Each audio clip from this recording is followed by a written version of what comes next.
Genesis 26:34. When Esau was 40 years old, he married Judith, daughter of Bera the Hittite, and also Basemath, the daughter of Elon the Hittite. They were a source of grief to Isaac and Rebekah. They were a source of grief to Isaac and Rebekah. Wow. Wow.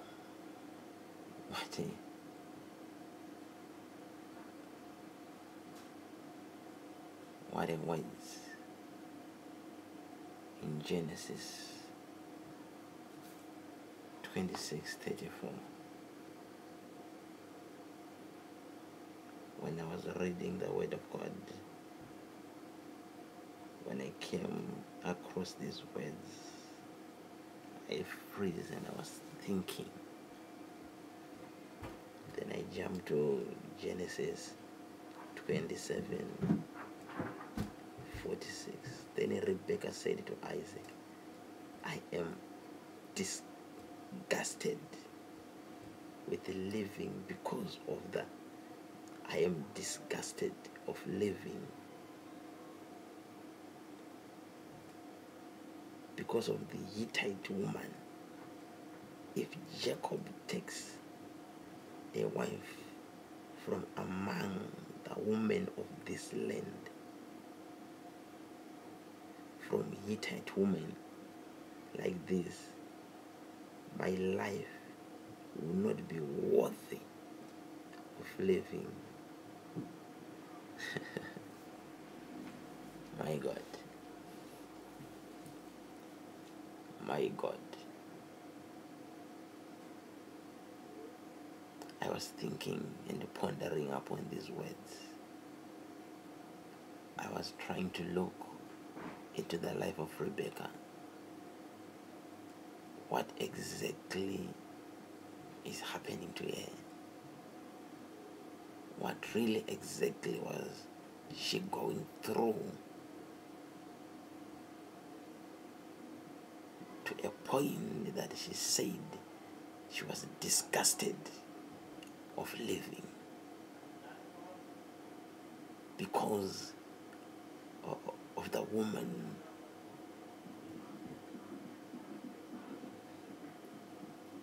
or the daughters-in-law that his son Esau had married to. The Bible records that they were a source of grief, a source of pain, a source of torture, a source of being tormented by your own daughter-in-law, being grieved by your own daughter-in-law, which means that Rebekah was going through a lot of stuff as a mother-in-law. That she said, if my son Jacob married this woman of this land, then your life was no longer worthy of living. Wow. This woman was passing through a lot. This woman was going through a lot. From daughters-in-law. I have seen it happening even in our day-to-day life nowadays.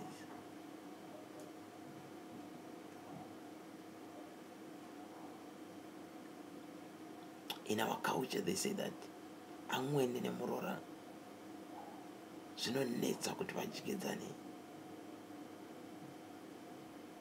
But why things have to happen like this?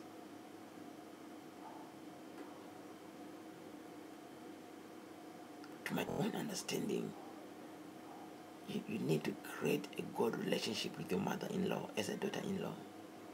You need to create a good relationship with your father-in-law as a son-in-law.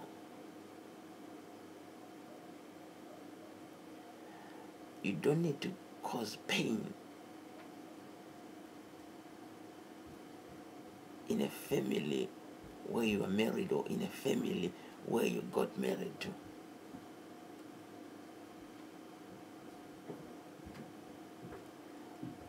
Marriage,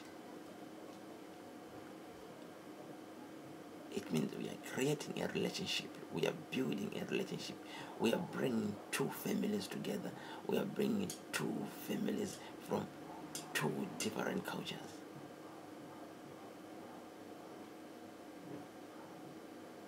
My words to every daughter-in-law out there, my word to every son-in-law out there is, what kind of a daughter-in-law are you? What kind of a son-in-law are you? What kind of a relationship do you have with your in-laws?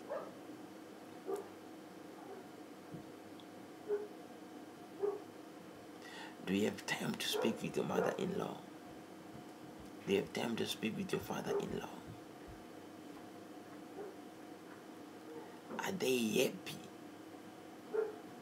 with you?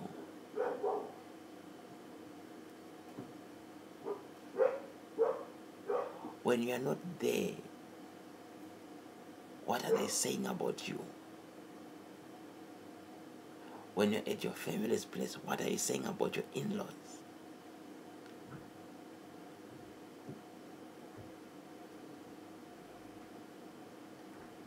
It was Rebecca, she was in pain. Rebecca, she was in anguish. Rebecca, she was not happy together with his husband, Isaac. Because these daughter-in-laws, they were a source of grief into their life.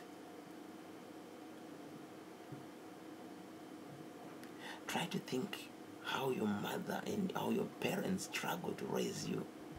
Try to think how your parents struggle to make you happy. Try to think how much they sacrifice for you to be where you are right now. Then all of a sudden you bring someone into their life, a person who's going to cause pain into their lives.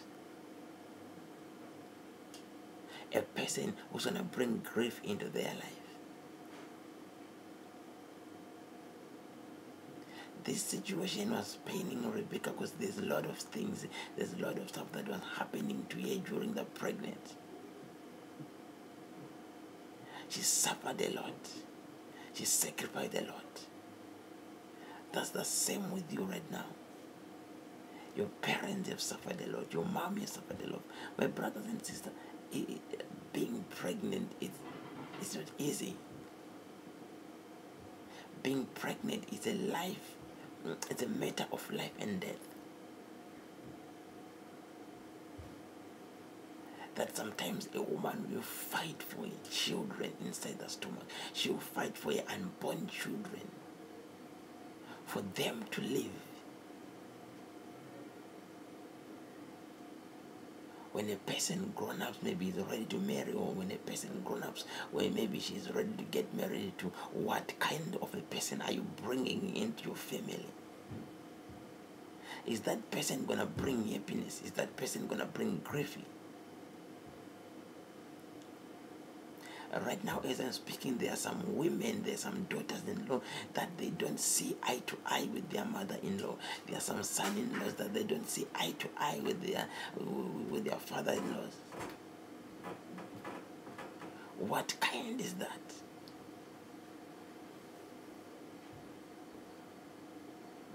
You talk bad about your mother-in-law. You talk bad about your daughter-in-law. What kind of a relationship do you have with your in-laws? That's my question this afternoon. That's my question this afternoon. What kind?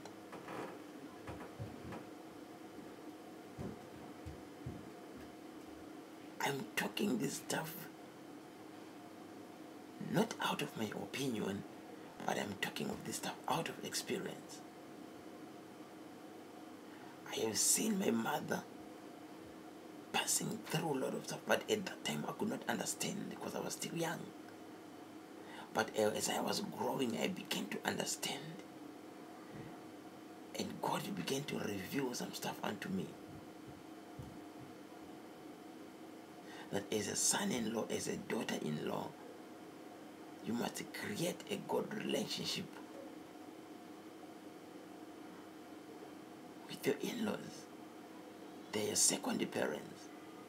Maybe you are a daughter-in-law. Maybe their son is misbehaving, but you don't have a good relationship with them. Who do you run to? You are a son-in-law, you don't have a good relationship with your in-laws. Maybe their daughters begin to misbehave. Who do you run to?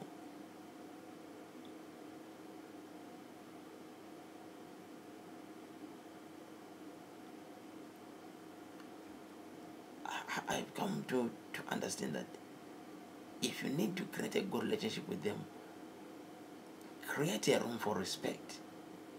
That's important. But above all, be like a son, be like a daughter. Don't be like a son-in-law, don't be like a daughter-in-law. Be like a daughter to them, be like a son to them, be like one of their sons, be like one of their daughters.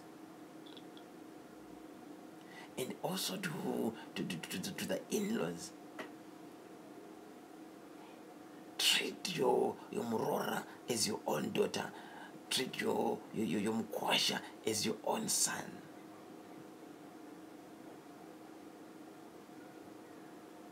They are there right out there, people. There are people there right now, there are women right now who with the husband that they don't allow them to visit their parents. There are women there right now who don't allow their husband to go and see their parents. Some they even believe that all the misfortune they are passing through, all the misfortune happening in their relationship or in their family is because of their in-laws.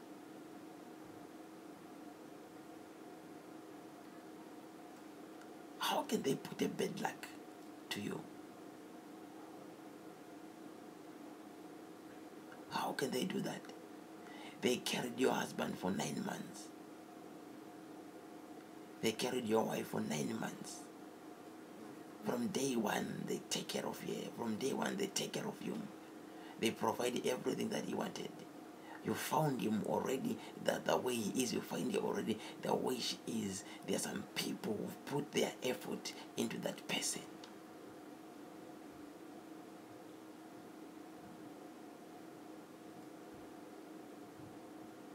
You need to revisit your relationship with your in-laws.